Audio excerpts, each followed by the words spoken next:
నమస్తే, నేను మీ నగేష్. మా ఛానల్ను ఆదరిస్తున్న ప్రేక్షకులందరికీ ధన్యవాదాలు. నా వీడియోలను లైక్ చేయండి, షేర్ చేయండి. దీంతోపాటు మర్చిపోకుండా సబ్స్క్రైబ్ కూడా చేయండి.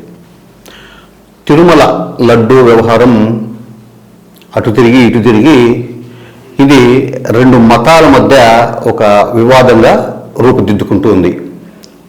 కల్తీ నెయ్యితో అంటే జంతువుల మాంసం కలిపిన నెయ్యితో లడ్డూ తయారు చేయించారని గత వారం రోజులుగా వివాదం జరుగుతున్న సంగతి తెలిసిందే.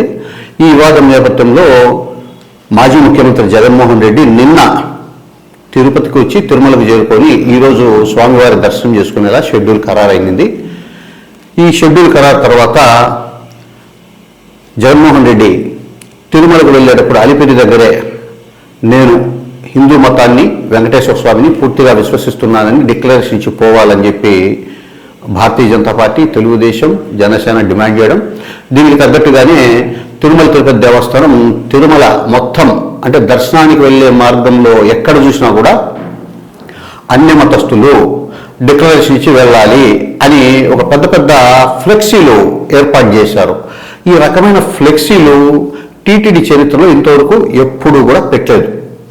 సో అంటే ఇండైరెక్ట్గా అది జగన్మోహన్ రెడ్డి మీద ఒత్తిడి చేయడం అనే ఉద్దేశంతోనే ఆ ఫ్లెక్సీలు పెట్టినట్లు మనందరికీ అర్థమవుతుంది.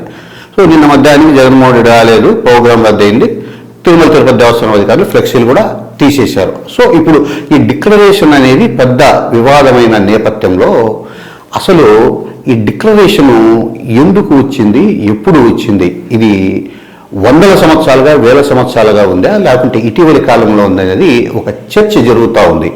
దీనికి సంబంధించిన నిజాలను ఇప్పుడు మనం మాట్లాడుకుందాం. తిరుమల వెంకటేశ్వర స్వామి వారి దర్శనానికి వచ్చే అన్ని మతస్థులు మాకు దేవుడి మీద విశ్వాసం ఉందని ఒక సెల్ఫ్ ధృవీకరణ అంటే స్వీయ ధృవీకరణ ఇచ్చి దర్శనానికి పోయేలా 1987లో అప్పటి ముఖ్యమంత్రి నందమూరి తారక రామారావు గారి నేతృత్వంలోని ప్రభుత్వం ఒక చట్టం చేసింది. అంటే ఇది 1987 నుంచి అమల్లోకి వచ్చింది. అప్పటి నుంచి ఇది ఒక సంప్రదాయంగా మారి అన్ని మతస్థులు ఎవరైనా అంటే వెల్ నోన్ అంటే గుర్తించదగిన అన్ని మతస్థులు వచ్చినప్పుడు వాళ్ళ దగ్గర నుంచి టీటీడీ డిక్లరేషన్ అడగడము, లేకుంటే 17th కంపార్ట్మెంట్ దగ్గర ఒక పుస్తకం పెడతారు. ఆ పుస్తకంలో వాళ్ళే సెల్ఫ్ డిక్లరేషన్ ఇచ్చిపోవడం అనేది జరుగుతూ ఉంది. అయితే అంతకు మునుపు 87కి చట్టం రాక మునుపు అన్ని మతస్థులు వెంకటేశ్వర స్వామిని దర్శించుకునేవారు కాదా అంటే ఖచ్చితంగా దర్శించుకునేవాళ్ళు. బ్రిటిష్ హయాంలో దత్త మండలాల కలెక్టర్గా పనిచేసిన మన్రో ఈయన వెంకటేశ్వర స్వామి ఆలయంలో అప్పట్లో ప్రసాదాలు ఉండడానికి తగినన్ని గంగాళాలు పెద్దవి లేవు అనే విషయం తెలిసి ఆయన వెంకటేశ్వర స్వామి వారికి ఒక గంగాళాన్ని కానుకగా పంపారు. దాని పేరు కూడా మన్రో గంగాళం అంటారు.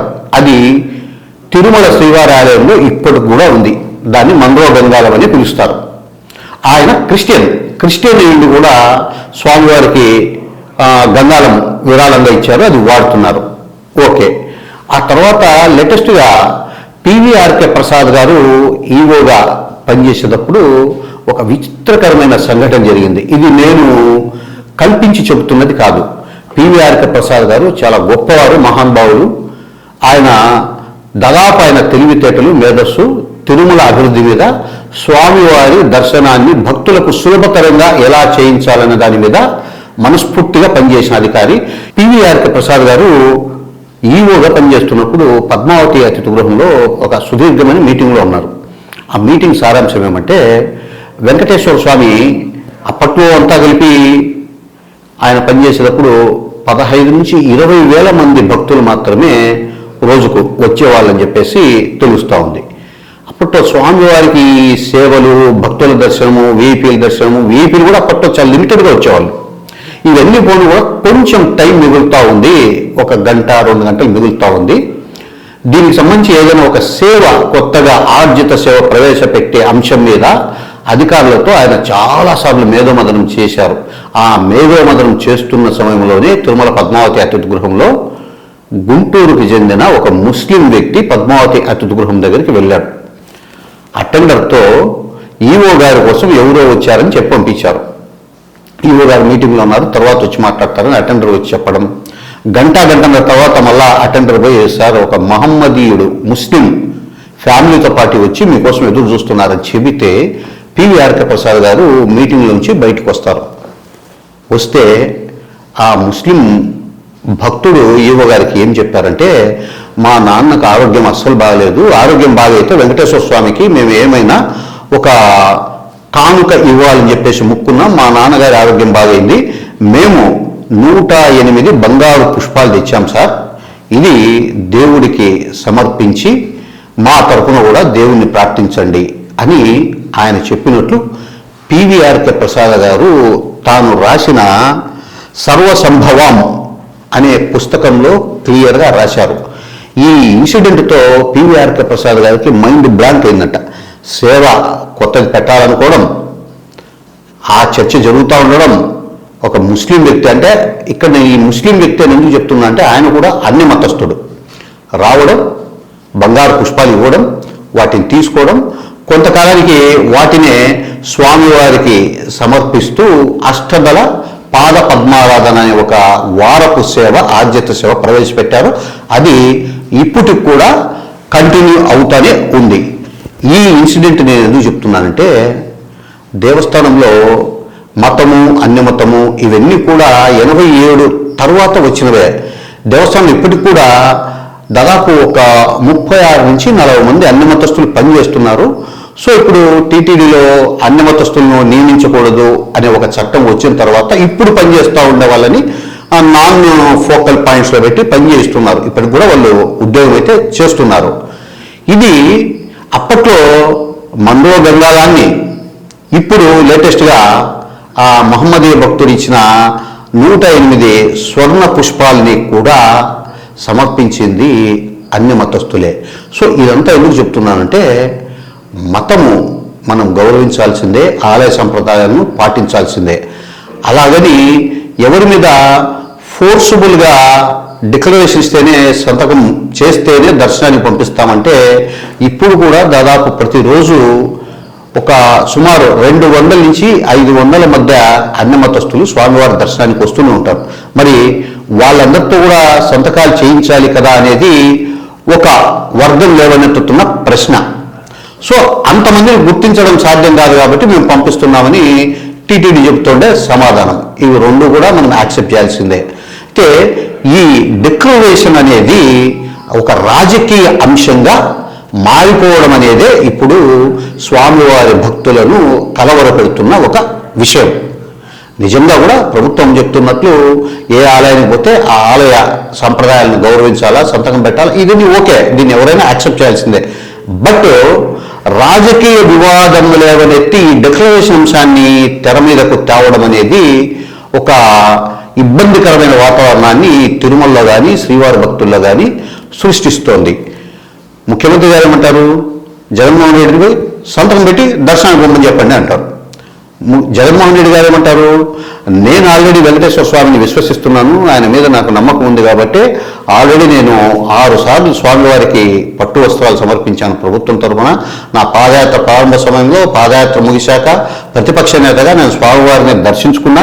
ముఖ్యమంత్రిగా ప్రమాణ స్వీకారం చేయడానికి ముందు రోజు కూడా స్వామివారిని దర్శించుకుని ఆయన ఆశీస్సులు తీసుకుని నేను నెక్స్ట్ డే ప్రమాణ స్వీకారం చేశాను. ఇంతకంటే నేను స్వామిని నమ్ముతున్నానడానికి ఆధారాలు ఏం కావాలనేది ఆయన వాదన. ఎవరి వాదన ఎలా ఉన్నా కూడా ఈ డిక్లరేషన్ అనే అంశం ఇప్పుడు తీవ్ర వివాదమైంది. ఎప్పుడైతే ఇది రాజకీయ వివాద అంశంగా మారిందో, అంటే అధికారంలో ఉండే వాళ్ళకి ఎప్పుడు అవసరమైతే అప్పుడు ఇది రాజకీయ అంశంగా డిక్లరేషన్ అనే అంశాన్ని తెర మీదకి తీసుకొని వస్తున్నారు. ఇటీవల హోంమంత్రి శ్రీమతి అనిత గారు స్వామివారిని దర్శించుకున్నారు.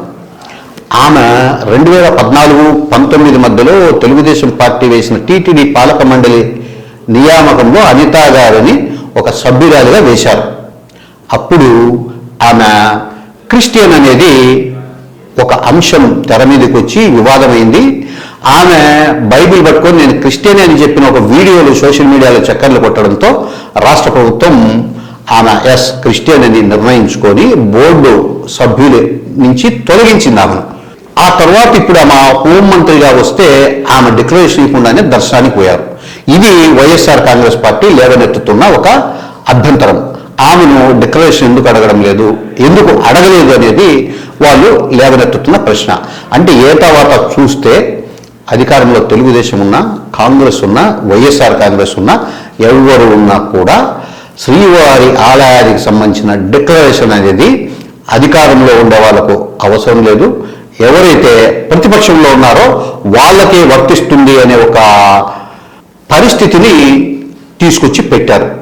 చూడాలి మొత్తం మీద ఈ వ్యవహారం ఏ మలుపు తిరుగుతుంది, ఎటుపోతుంది, ఏమవుతుంది అనేది ఈ ప్రశ్నలన్నింటికీ శ్రీ వెంకటేశ్వర స్వామి వారే సమాధానం చెబుతారు. ఓం నమో వెంకటేశయ్య గోవింద.